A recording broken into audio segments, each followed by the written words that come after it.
If you've taken the time to really get to know me, or if you've seen me from 50 miles away, you would know that I'm a huge extrovert. Now, people are always talking about how misunderstood introverts are, but what they don't get is that extroverts are just as misunderstood. Today, I'll be talking about the life of an extrovert, more specifically, the things that people don't understand about extroverts. As an extrovert, I enjoy communicating via talking, as opposed to telepathy or something. But whenever I'm feeling not so talkative, people always come up to me and are like, "Hi, are you depressed?" 98% of the time, the answer is no. It's actually quite likely that I'm doing something that's so rare for me.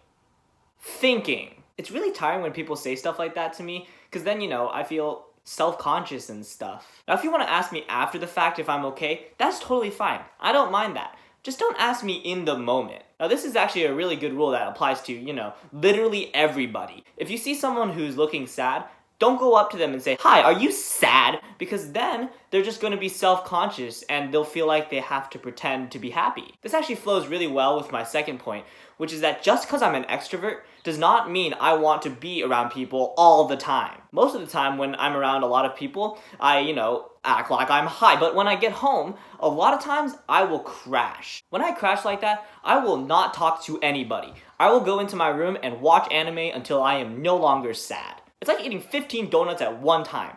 It feels really great in the moment because it tastes amazing. You get this huge sugar high afterwards.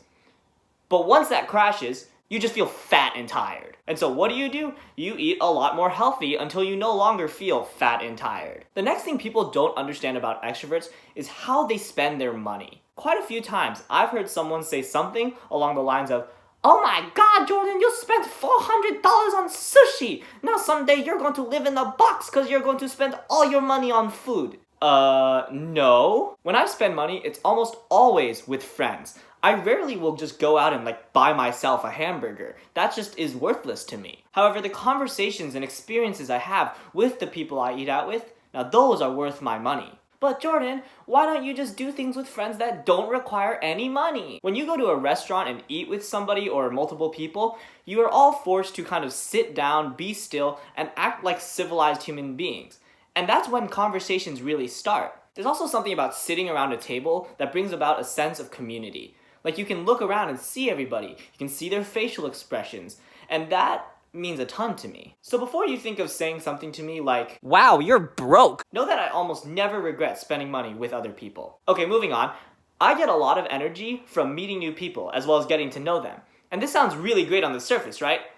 But then it becomes a problem when it involves the other gender. Let me put it this way.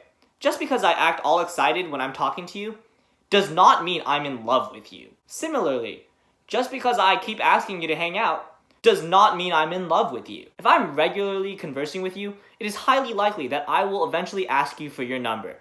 It's not because I have a crush on you, it's because I hate using other platforms for texting. The fact that I'm an extrovert means that I have no problem in taking initiative when it comes to building or maintaining friendships. So I'm always willing to ask you to hang out or to ask for your number. I don't mind doing those things, regardless of gender. So if you think that I have a crush on you just because I seem excited whenever I talk to you, keep dreaming. Lastly, and probably most importantly, just because I like meeting a lot of new people does not mean I'm shallow. Sometimes people act so surprised whenever I talk about something serious, like, "Wow, Jordan, you actually have layers like a normal person." People often wrongly assume that just because I act like I have the mental capacity of a bean when I'm around a lot of other people, that means that that's how I always am. Just as much as they love being around other people, most extroverts also value deep and meaningful friendships. If I ask you to hang out one-on-one, it probably means that I'm interested in building a closer friendship with you. I want to close with just a message to all my fellow extroverts out there. I know that quarantine is really difficult for you because trust me, I felt it too. It's really hard because we just don't get to talk with a lot of other people. I encourage you guys to utilize things like FaceTime or texting, and I know it's not the same as being in person, but it's better than nothing. Whatever you choose to do, make sure you have some sort of outlet so that you don't feel down all the time. For me, that's making these podcasts. It's actually part of the reason why I started it. I don't feel like I'm talking to a camera, even though I am. I feel like I'm talking to all the people who are watching this video. And for me, that's what gets me through the week. Just hang in there, guys. Someday this will all be over and we can go back to just seeing our friends as much as we want. And for me, that's my light at the end of the tunnel.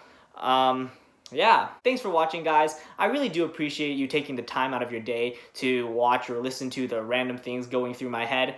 I really hope that you guys get something out of it as well. If not, that would kind of defeat the purpose of these podcasts slash videos.